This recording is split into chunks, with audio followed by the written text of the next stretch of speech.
కలియుగ జనులందరు నిను వెలయగ రాముండు మాకు దేముండనగా ఇలనను విడవగవలదని పలు విధముల వేడుచుంటి భ్రమతో రామా.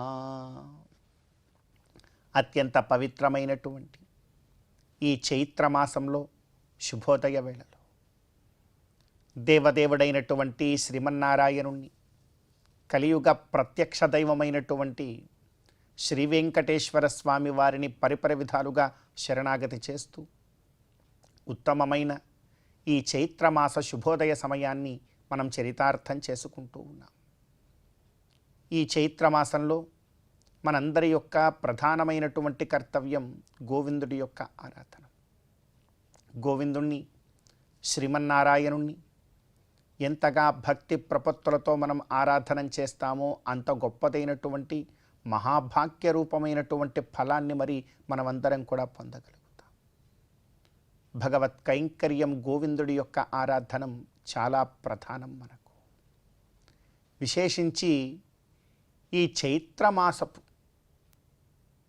ఆది దినాలలో రామచంద్రస్వామి వారి యొక్క ఆరాధనం మహా గొప్పదైనటువంటి భాగ్యాన్ని మనకు అందజేస్తుంది. చైత్రమాసంలో వచ్చేటువంటి శుద్ధ నవమి శ్రీరామనవమి పర్వదినం కదా. ఈ నవరాత్రులంతా కూడా రామచంద్రస్వామి వారి యొక్క ఆరాధనం ఎంతగా మనం ఆచరించగలుగుతామో అంతగా ధర్మ మార్గంలో ముందుకు మనమందరం కూడా సాగగలుగుతాం. ఈ నూతన సంవత్సర ఆరంభ దినములు ధర్మ మార్గమునకు ఆలవాలం కావాలి మనందరికీ కూడా. అందుకే కోరుతూ ఉన్నాం, కలియుగ జనులందరు నిను గోవింద, ఏడుకొండల మీద మా కోసం ఆనందనయంలో కటివరద హస్తాలతో ఉన్నావు కదా, నీవే మాకు రాముడివయ్యా. కటివరద హస్తాలతో ఉండేటువంటి నీవే ధనుర్బాణాలతో ఆనాడు త్రేతాయుగంలో ఈ లోకానికి ధర్మాన్ని నేర్పినటువంటి రాముడువ నీవే కదా ఈ కలియుగంలో మాకు ధర్మాన్ని నేర్పడానికి ఇలా వచ్చావు స్వామి. అందుకే కోరుతున్నాం, కలియుగ జనులందరూ నిను, ఈ కలియుగ జనులందరూ కూడా స్వామి వెలయగ రాముండు మాకు దేముండనగా, ఆ రాముడే తన యొక్క పాలనలో ఉండేటువంటి సకల ప్రజలను కన్నబిడ్డల వలె పాలిస్తూ ఒక తండ్రిలా మిత్రుడిలా ఎంతో గొప్పగా అందరినీ కూడా రము క్రీడాయామని అందరినీ ఆనందంలో ముంచినటువంటి ఆ రామచంద్రుడు ఎవరైతే ఉన్నాడో చిద్విలాసుడు, ఆ రాముడే కదా ఈ కలియుగంలో మా కోసం తిరుమల దివ్యక్షేత్రంలో ఆనందనయంలో కటివరద హస్తాలతో ఉన్నాడు. ఆ రాముణ్ణి మేమందరం కూడా నమస్కరిస్తాము, దర్శిస్తాము అని కోరుకోవాలి. అందుకే అంటున్నాం, కలియుగ జనులందరూ నిను వెలయగ రాముండు మాకు దేముండనగా. అలా కోరుతూ ఒక కోరిక కోరుతున్నాం. ఏమిటా కోరిక అంటే, ఇలనను వదలగ వలదని, ఈ లోకంలో నేను ఎంతకాలం ఉంటానో అంతకాలము ఒక్క క్షణము కూడా స్వామి నీవు నన్ను విడిచిపెట్టద్దు. నేను కూడా నిన్ను విడిచిపెట్టలేను, నిన్ను విడిచిపెట్టి నేను ఉండలేను స్వామి రామచంద్ర గోవింద. నీవు కూడా నన్ను విడిచిపెట్టకుండా ఉండవయ్యా. నిన్ను విడిచిపెడితే నేను అనాథనైపోతాను, నేను నిన్ను విడవలేను. కానీ నీకలా కాదు కదా, నాలాంటి వారు ఎంతోమంది ఉన్నారు భక్తులు, కానీ నీవు మాత్రం నన్ను విడిచిపెట్టవద్దు. అందుకే కోరుతూ ఉన్నాం, ఇలా నన్ను విడవగవలదని పలు విధముల వేడుచుంటి భ్రమతో రామా. నాకు నిన్ను వేడుకోవడం తప్ప ఇంకొకటి తెలీదు. నిన్ను మరిచాను అంటే భ్రమలో మునిగిపోతాను, మాయలో మునిగిపోతాను ఈ సంసారంలో. కాబట్టి ఓ కలియుగరామ శ్రీ వెంకటేశ, జాగ్రత్తగా నన్ను విడిచిపెట్టకుండా ఉండవయ్యా. నేను నిన్నే నమ్ముకున్నాను, నీవు తప్ప ఇతఃపరం వెరుగని వాడను అంటూ మనమందరం కూడా పరమైకాంతిత్వ చిత్తంతో ఆ గోవిందుడికి చైత్రమాసంలో శరణాగతి చేయాలి.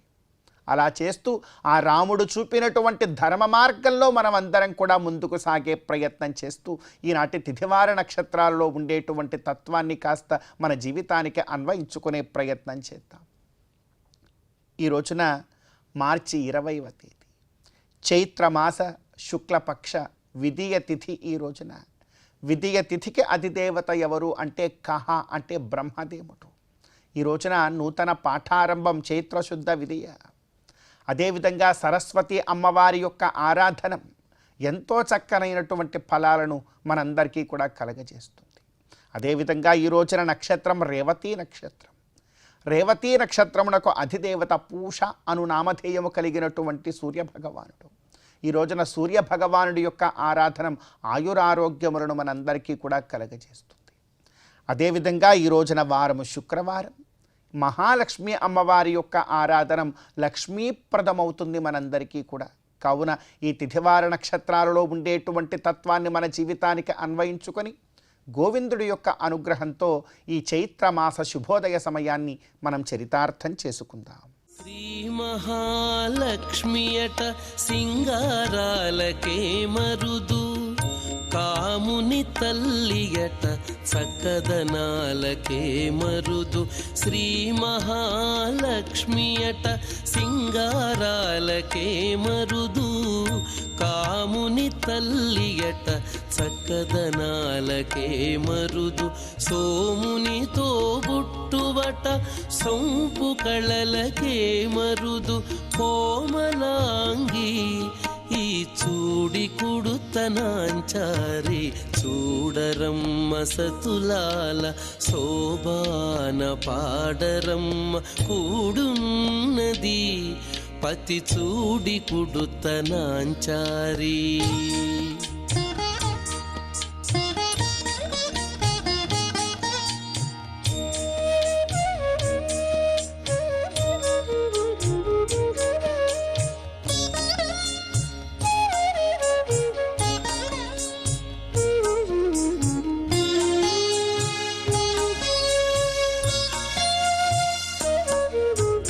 కలశాబ్ది కూతురట గంభీరాలకే మరుదు, కలపలోకమాతయట దయమరియే మరుదు. కలశాబ్ది కూతురట గంభీరాలకే మరుదు, తలపలోకమాతయట దయమరియే మరుదు. జలజ నివాసినియట చల్లదనమే మరుదు. జలజ నివాసినియట చల్లదనమే మరుదు. కొలది మీరా ఈ చూడి కుడుతనాంచారి, జలజ నివాసినియట చల్లదనమే మరుదు. కొలది మీరా ఈ చూడి కుడుతనాంచారి, చూడరమ్మ సతులాల శోభాన పాడరమ్మ కూడున్నది, పతి చూడి కుడుతనాంచారి.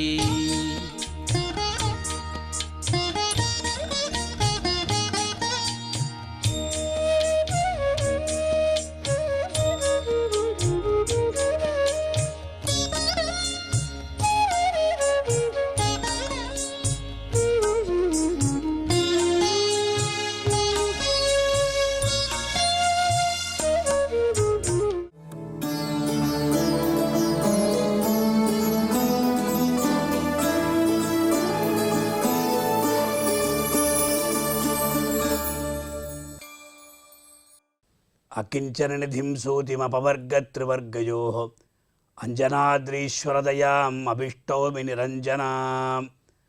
ప్రియ భాగవతోత్తములారా, శ్రీవారి వైభవం అనే కార్యక్రమంలో ఈనాడు మనం ఆదివరాహ క్షేత్రంలో అంగరంగ వైభవంగా జరుపబడేటువంటి నిత్యోత్సవముల యొక్క వైభవాన్ని తెలుసుకునే ప్రయత్నం చేద్దాం. భగవంతుడికి నిత్యోత్సవాలని, పక్షోత్సవాలని, వారోత్సవాలని, నక్షత్రోత్సవాలని, అయనోత్సవాలని, సంవత్సరోత్సవాలని, ఎన్నో ఉత్సవాలని చేస్తూ ఉంటారు. కానీ నిత్యోత్సవం అంటే ప్రతిరోజు జరిగేటువంటి ఉత్సవంగా భావిస్తారు. ఏ క్షేత్రంలో లేనటువంటి అద్భుతమైన సంప్రదాయం తిరుమల క్షేత్రంలో ఉన్నది, అదే నిత్యోత్సవాలు. ఈ నిత్యోత్సవాలనేది సంవత్సరంలో 40 రోజుల పాటు జరుగుతుంది. ఉగాది మొదలుకొని ఆ వైశాఖ శుద్ధ దశమి వరకు 40 రోజుల పాటు ఈ నిత్యోత్సవాలు నిర్వహిస్తారు. ఇందులో ఏమిటి విశేషం అంటే, ప్రతిరోజు స్వామివారికి సహస్ర దీపాలంకరణ సేవ నిర్వహింపబడుతుంది. భక్తులందరూ కూడా ఎంతో ఆనంద పారవశ్యంతో ఆ ఉత్సవాన్ని తిలకిస్తారు. తర్వాత శ్రీభూ సమేతుడైనటువంటి మలయప్ప స్వామి వారు ఎప్పుడైతే ప్రదక్షిణం చేస్తారో, కొన్ని సందర్భాల్లో పునర్వసు వస్తే రాముల వారు, అలాగే రోహిణి వస్తే కృష్ణుల వారు, ఈ ప్రకారంగా ఆయా సందర్భాలకు తగినట్లుగా అలా మాడవీధి ప్రదక్షిణమైన తరువాత ఆ వాయవ్య మూల ఏదైతే ఉన్నదో ఆ చోట, అంటే ఆ మేదరమెట్టి ఇత్యాది సమీపంలో జియంగార్ స్వామి వారి యొక్క ఆధ్వర్యంలో దివ్య ప్రబంధం ప్రారంభింపబడుతుంది. అంటే ఆ సమయంలో మంగళ వాయిద్యాలు ఏమీ ఉండవు. ప్రతిరోజు కూడా ఆ ఎప్పుడైతే ప్రదక్షిణం చేస్తామో ఆ సమయంలో వేదపారాయణం, మంగళ వాయిద్యం, ఆయా నక్షత్రాలు తగినట్లు ప్రబంధం ఉంటుంది. కానీ ఈ 40 రోజుల పాటు ప్రతిరోజు కూడా దివ్య ప్రబంధ సేవాకాలం ఉంటుంది. అది ఆ వాయవ్య మూలంలో ప్రారంభిస్తారు పెద్దజీయర్ స్వామి వారు. ఆ ప్రబంధం ఏమిటంటే, తిరుమంగయాళ్వార్ల చేత రచించబడినటువంటి సిరియ తిరుమడలనే ప్రబంధం. మడలూరుదల్ అని తమిళంలో వ్యవహరిస్తుంటారు. మడలూరుదల్ అంటే ఒక విధమైన కొట్లాట అని చెప్పచ్చు. ఎవరికి కొట్లాట అంటే ఆ ప్రేయసీ పిల్లలకి కొట్లాటలాగా ఉంటుంది. అదే ప్రకారంగా కొంచెం నిరుత్సాహంగా ఉండడం ఇదంతా ఉంటుంది. ఇచ్చట ఆళ్వార్లు భగవంతునితో అలా కొట్లాడుతారనమాట. స్వామి, నా స్థితి ఇలా ఉన్నది, నన్ను ఇంకా అనుగ్రహించలేదే అని ఒక నాయికాభావంతో చెప్తారు. అందులో సిరియ తిరుమడలనే ప్రబంధం. దాన్ని పెద్దజీయర్ స్వామి వారు ప్రారంభించగా అధ్యాపకులందరూ కూడా ఆ సమయంలో అక్కడ సేవాకాలం చేసుకుంటూ పోతారు. కారారు వరై కొంగై కണ്ണారు కడలుడుక్కై షీరారు సుట్టి చెంగలుழிప్పేరాత్ అని ప్రారంభమవుతుంది. అందులో నారాయణావో మణివన్నా నాగణయాయ్ అని, అదే ప్రకారం షీరారు తిరువేంగడమే తిరుక్కోవలూరే మొదల్గచ్చి ఉరగమే పేరగమే అని ఎంతో శ్రావ్యంగా మృదు మధురంగా ఆ శ్రీతిరుమల ప్రబంధాన్ని అధ్యాపకులందరూ కూడా అలా సేవిస్తూ వస్తూ ఉంటారు. భగవంతుడు ఎంతో హృద్యమైనటువంటి ఆ ప్రబంధాన్ని వింటాడు. అలా వచ్చి ఈశాన్య మూలకు వచ్చిన తర్వాత ఈ ప్రబంధాన్ని ముగిస్తారు. అప్పుడు గోష్ఠికి శ్రీశఠారి సమర్పణ ఉంటుంది. ఇలా 40 రోజుల పాటు జరుగుతుంది. అది తిరుమలలో ఒక అద్భుతమైనటువంటి సంప్రదాయం. ఇంకా ఇంతకన్నా కూడా మరి ఒక విశేషం ఏమిటంటే, అచ్చట నుండి ముఖవీణ వాయిస్తారు. అంటే దాదాపు అంటే బొక్కసం వారి ఇది వరకు ముఖవీణ వాయిస్తారు. తర్వాత తాళ్లపాక అన్నమాచార్యుల వారి యొక్క కీర్తనలు ఎంతో మధురంగా, అక్కడ ఏమీ ఉండదు, కుంభహారతి ఆ పందిరి వరకు వాయిస్తారు. తర్వాత హారతి అవుతుంది. హారతి అయిన తర్వాత అక్కడి నుంచి లోపలికి వెళ్ళిన తర్వాత ఆ మంగళ వాయిద్యాలతో వెళ్తారు. విమాన ప్రదక్షిణం చేసే సందర్భంలో ఎంత అద్భుతమంటే, ఎంతోమంది కైంకర్య పనులు ఉంటారు. వాళ్ళ కొరకు అక్కడ హారతి విశేషంగా ఆ పోటువారి హారతి ఉంటుంది. బంగారు ఆ బావి దగ్గర దీపాల వాండ్ల హారతి, అలాగే మేళగాళ్ల హారతి, పరకామణి హారతి, వేదపాణద హారతి, చందనపాణి హారతి, సర్కారు హారతి, బొక్కసం వారి హారతి, సభేరా వారి హారతి, తాళ్లపాకం వారి హారతి, విద్యుత్ శాఖ వారి హారతి, ఈ ప్రకారంగా హారతి సమర్పించుకుంటూ భగవద్రామానుజుల వారి సన్నిధికి ఆ దేవదేవుడు వేంచేస్తాడు. ఇది ఇక్కడ అద్భుతం. తిరుమల క్షేత్రాన్ని సువ్యవస్థతం చేసినటువంటి మహనీయులు భగవద్ రామానుజుల వారు. ఆనాటి నుండి ఈనాటి వరకు అవిచ్ఛిన్నంగా రామానుజుల వారి యొక్క ఆజ్ఞను శిరసాగైకొని భగవంతుడు పూజలంతా అందుకుంటూ ఉన్నాడు. అక్కడ అభిముఖంగా వేంచేపు చేస్తారు. 2 తిరువడి శరాలు ఉంటాయి. ఆ 2 తిరువడి శరాల్ని అర్చకులు అక్కడి నుంచి తీసి జియంగాళ్ళకి ఇవ్వగా, వారు మళ్ళీ ఆ సన్నిధికి వెళ్ళి అర్చకులకి ఇవ్వగా, అర్చకులు మూలమూర్తికి ఒక పుష్పసరాన్ని, ఉత్సవమూర్తి కూడా ఒక పుష్పసరాన్ని అక్కడ సమర్పించి శ్రీ శఠారిని ఆ భగవద్ రామానుజుల వారికి అక్కడ సమర్పించి తర్వాత ఆ ఆచార్యులు వారిని అనుగ్రహిస్తారు. ఈ ప్రకారంగా ప్రతిరోజు కూడా ఈ నిత్యోత్సవాలు తిరుమల క్షేత్రంలో జరుగుతున్నాయి. భగవద్ రామానుజుల వారికి దక్కినటువంటి అద్భుతమైనటువంటి మర్యాద ఇదే అన్నమాట. ఆ జియర్ స్వామి వారి ఆధ్వర్యంలో దివ్య ప్రబంధ పారాయణం కూడా అక్కడ ఉంటుంది కనుక, అలాగే ఎంతోమందికి అక్కడ హారతులంతా కూడా ఉంటాయి కనుక, మనం అందరం కూడా ఈ విశేషమైన 40 రోజులు జరిగే నిత్యోత్సవంలో పాల్గొని శ్రీ శ్రీనివాసుని యొక్క దివ్య కృపకు పాత్రులవుతాం. ఓం నమో వెంకటేశాయ. అమరవందితయట అట్టే మహిమయే మరుదు, అమృతము చుట్టమట ఆనందాలకే మరుదు. అమరవందితయట అట్టే మహిమయే మరుదు, అమృతము చుట్టమట ఆనందాలకే మరుదు. తమితో శ్రీ వెంకటేశు తానే వచ్చి పెండ్లాడే, తమితో శ్రీ వెంకటేశు తానే వచ్చి పెండ్లాడే. కొమెర వయస్సు ఈ చూడి కుడుతనాంచారి, చూడరమ్మ సతులాల శోభాన పాడరమ్మ కూడున్నది. పతి చూడి కుడుతనాంచారి, చూడరమ్మ సతులాల శోభాన పాడరమ్మ కూడున్నది. కూడున్నది పతి చూడి కుడుతనాంచారి. శోభాని శోభాని శోభాని శోభాని శోభాని శోభాని.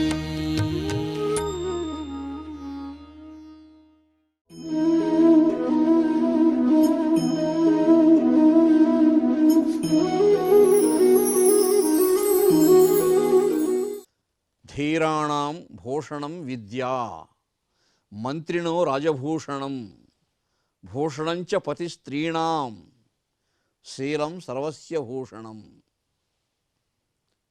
ఇత పూర్వం కూడా మనకు నిజమైనటువంటి ఆభరణము, సౌందర్య హేతువులు కలిగించే మన యొక్క ఆత్మ సౌందర్యాన్ని, శారీరక సౌందర్యాన్ని ఇనుమడింపజేసే అంశం ఏది అంటే చెప్పారు.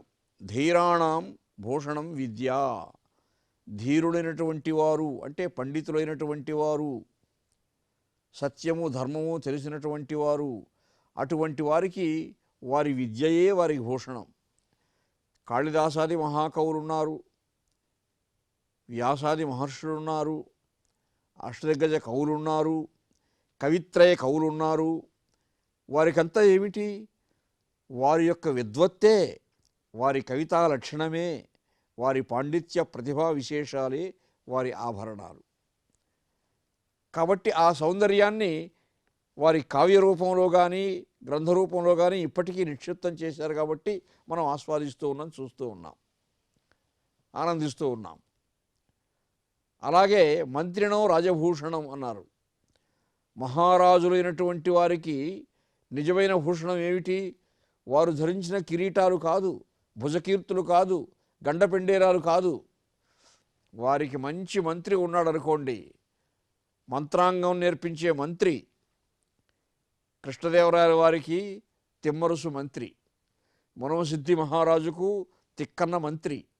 అటువంటి మంత్రి ఉన్నారనుకోండి, రాజుగారికి మంత్రాంగం సులభం అవుతుంది, రాజ్య పరిపాలన చేయడం సులభం అవుతుంది. కాబట్టి మంత్రి యొక్క ఆలోచన బలమే మహారాజు గారికి నిజమైనటువంటి భూషణము. మనోసిద్ధి మహారాజు విక్రమసింహపురం అంటే నెల్లూరు, ఆ నెల్లూరు పరిపాలించే మహారాజు ఒకప్పుడు చిక్కుల్లో పడితే ఎవరో రాజులు దండెత్తి వస్తున్నారు పెద్ద సైన్యం అనుకున్నప్పుడు తిక్కన్న గారు స్వయంగా వరంగల్ ఓరుగోలుకు వెళ్ళి గణపతిదేవ చక్రవర్తిని మెప్పించి ఆయనకు మహాభారతాన్ని వినిపించి ఆ మహారాజుని తీసుకొని వచ్చి ఆ సామ్రాజ్యం నిలిపాడు. తిక్కన్న గారు మంత్రిగా ఉన్నారు కాబట్టి ఆ రాజ్యం నిలిచింది. అలాగే తిమ్మరుసు ఎన్నో దండయాత్రల్లో రాయలవారికి ఆయన చేదోడు వాదోడుగా ఉన్నారు. అందుకే అప్పాజీ అని పిలిచేవారు. అప్పాజీ అంటే తండ్రి, తండ్రితో సమానంగా చూశారు ఆయన్ని. మంత్రినో రాజభూషణం భూషణంచ పతి స్త్రీణాం. నిజమైనటువంటి ధర్మపత్నికి ఎన్నో ఆభరణాలు చేయించుకోవచ్చు, కానీ ఆమెకు నిజమైన ఆభరణం ఏది అంటే తన భర్తే. భర్త భార్య, పురుషుడు స్త్రీ, వారి దాంపత్యము అన్యోన్యమై పరస్పర ప్రణయానురాగబద్ధమై ఉన్నప్పుడు ఒకరికొకరు ఆభరణం అవుతారు, ఒకరికి మరొకరు భూషణం అవుతారు, ఒకరికి మరొకరు అలంకారం అవుతారు. కాబట్టి అన్నమాచార్యుల వారు కూడా వర్ణించారు, అమ్మవారు నీ వక్షస్థలం అలంకరించారు కాబట్టి ఆమె నీకు అలంకారం, అమ్మవారికి మీరే అలంకారం అని అలమేలుమంగ వెంకటేశ్వర స్వామి వారి యొక్క పరస్పర ప్రణయాన్ని అద్భుతంగా వర్ణించారు అన్నమాచార్యుల వారు. శీలం సర్వస్య భూషణం. సచ్చీలము అన్నది అంటే మంచి ప్రవర్తన, సత్ప్రవర్తన, సత్యాన్ని ధర్మాన్ని ఆశ్రయించినటువంటి ప్రవర్తన ఏదైతే ఉందో అది అన్నిటికంటే గొప్ప ఆభరణం. పండితులకైనా అదే ఆభరణము, దంపతులకైనా అదే ఆభరణము, మహారాజులకైనా అదే ఆభరణము, మంత్రులకైనా అదే ఆభరణము. సృష్టిలో ఉన్నటువంటి సకల జీవజాలమునకు కూడా సద్గుణగణాలతో కూడినటువంటి సచ్చీలం ఏదైతే ఉన్నదో అటువంటి సచ్చీలము ఉన్నది సర్వస్య భూషణం. సర్వత్రా కూడా అదే మనకు నిజమైనటువంటి అలంకారం అవుతూ ఉంది. అలంకారం అంటే కాంతి, మన సౌందర్యాన్ని ఇనుమడింపజేసే కాంతి.